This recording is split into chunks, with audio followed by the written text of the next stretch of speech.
বুঝছে লেখাটা আসছে? আচ্ছা যাই হোক, দেখো আমরা ষষ্ঠ অধ্যায়ের আরও দুইটা সমস্যা নিয়ে আলোচনা করব। এই প্রশ্নগুলো তোমাদের বেশ সমস্যা হয়। দেখো এই 1 নম্বর, এটা 1 নম্বর, এটা হলো 2 নম্বর। এটা হলো পটাশিয়াম। পটাশিয়ামের এটা একটা আয়ন।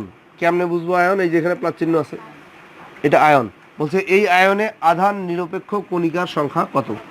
আচ্ছা, আধান নিরপেক্ষ কণিকা কাকে বলে? নিউট্রন।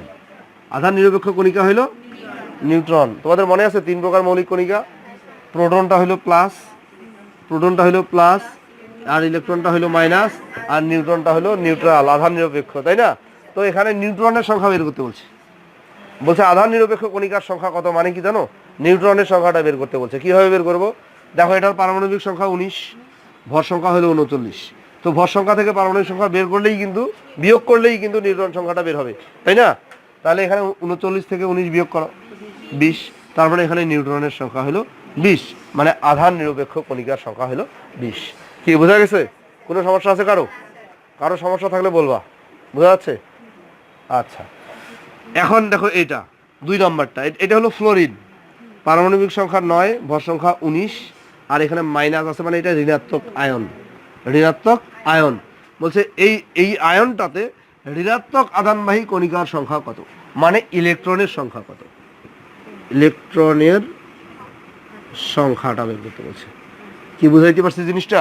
এখানে তাহলে আমাদেরকে ইলেকট্রনের সংখ্যাটা বের করতে হবে। খুবই সহজ। এই 9 বলতে কি বোঝাচ্ছে? নিচেরটাকে কি বলে? পারমাণবিক সংখ্যা বলে।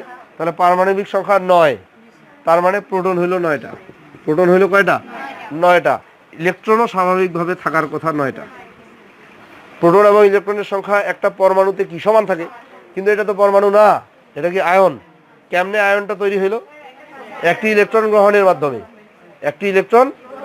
মাধ্যমে। কিভাবে বুঝলাম? যে মাইনাস চিহ্ন দেখতে পাচ্ছি, মাইনাস চিহ্ন আছে, তার মানে সেই ইলেকট্রন গ্রহণ করছে। ঠিক আছে, একটা ইলেকট্রন গ্রহণ করেছে। তাহলে এর ইলেকট্রন ছিল কয়টি? 9টি ইলেকট্রন ছিল। এখন একটা গ্রহণ করছে, কয়টা হলো? 10টা। তার মানে এখানে ইলেকট্রনের সংখ্যা 10টা, অর্থাৎ ঋণাত্মক আধানবাহী কণিকার সংখ্যা হলো 10টি। কি বোঝা গেছে? কোনো প্রবলেম আছে? নাই। Thank you.